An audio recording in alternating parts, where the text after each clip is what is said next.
सुधीर जी अपनी पत्नी माधवी के साथ अपनी रिटायर्ड जिंदगी बहुत हंसी खुशी बिता रहे थे।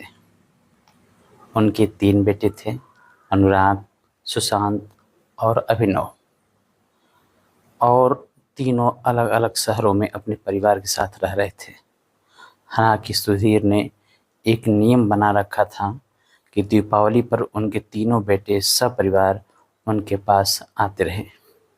वह 1 सप्ताह मानो किसी उत्सव की तरह बीत जाता था और किसी को पता भी नहीं चलता था कि समय कैसे उड़ गया। लेकिन समय की नज़र उनकी खुशियों पर पड़ गई।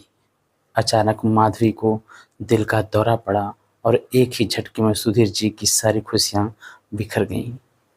तीनों बेटे यह दुखद समाचार पाकर दौड़ कर आए। सब ने मिलकर क्रियाकर्म किया और शाम को सब एकत्रित हुए।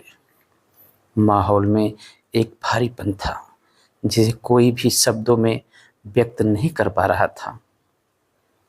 सुशांत की पत्नी आशा ने बात उठाई, पापा अब आप यहाँ अकेले कैसे रहेंगे? आप हमारे साथ चलिए। नहीं बहू, अभी मुझे यहीं रहने दो। इस घर में अपनापन महसूस होता है। बच्चों के गृहस्थी में यह कहते कहते सुधीर जी चुप हो गए। अनुराग कुछ कहने की कोशिश करने लगा पर सुधीर जी ने उसे हाथ के इशारे से चुप कर दिया। बच्चों, अब तुम्हारी माँ हम सबको छोड़कर हमेशा के लिए जा चुकी हैं। उनकी कुछ चीज़ें हैं जो मैं चाहता हूँ कि तुम लोग आपस में बांट लो। हमसे अब उनकी साज संभाल नहीं पाएगी। सुधीर जी ने धीरे से कहा और अलमारी से कुछ निकाल कर ले आए। मखमल के थैले में एक सुंदर चांदी का श्रृंगारदान था और एक बहुत पुरानी सोने के पट्टे वाली हाथ की घड़ी थी। ये दोनों चीज़ें उनके जीवन की अमूल्य धरोहर थी। बच्चों की नज़रें इन बेशकीमती वस्तुओं पर टिक गई। अभिनव, जो सबसे छोटा था, जोश में बोला, अरे यह तो घड़ी है माँ की, यह तो रचना को देना चाहती थी। सुधीर जी ने शांत स्वर में कहा, और सब कुछ तो मैं तुम लोगों को बराबर दे ही चुका हूँ। इन 2 चीज़ों से तुम्हारी माँ को बहुत लगाव था। वह इन्हें बड़े चाव से कभी कभी निकाल कर देखती थी। लेकिन तुम हो 3 और ये हैं वस्तुएं 2, कैसे बांटा जाए? तभी सुशांत, जो मझला बेटा था, संकोच से बोला, यह श्रृंगारदान माँ अक्सर रचना को देने की बात करती थी। उनके मन के भाव को पढ़ते हुए आशा ने कहा, पापा आप शायद मेरे बारे में सोच रहे हैं। आप श्रृंगारदान रचना को और हाथ वाली घड़ी काव्या को दे दीजिए। माँ भी तो यही चाहती थी। सुधीर जी ने थोड़ी उलझन में पूछा, लेकिन काव्या तुम्हें क्या दूं? समझ में नहीं आ रहा है।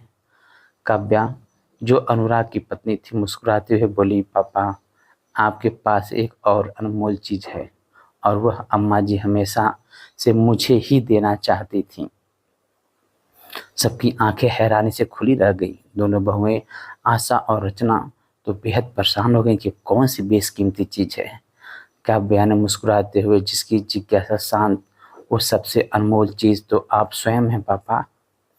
पिछली बार अम्मा जी ने मुझसे कहा था कि मेरे बाद पापा की देखभाल तेरे जिम्मे। अब आप ही बताइए कि उनकी इच्छा का पालन मैं नहीं करूँगी तो कौन करेगा? काव्या के इन शब्दों ने सुधीर जी की आंखें नम कर दी और वहां से मौजूद सभी लोग सिर झुकाए खड़े रहे। उन्होंने महसूस किया कि असली धरोहर सिर्फ सोने और चांदी की नहीं होती, बल्कि वे रिश्तों के होते हैं जो किसी की जिंदगी को संवारते हैं, उसे सच्चे मायनों में मूल्यवान बनाते हैं। कहानी अगर अच्छी लगी तो प्लीज़ हमारे इस चैनल को लाइक और सब्सक्राइब कर दें। धन्यवाद।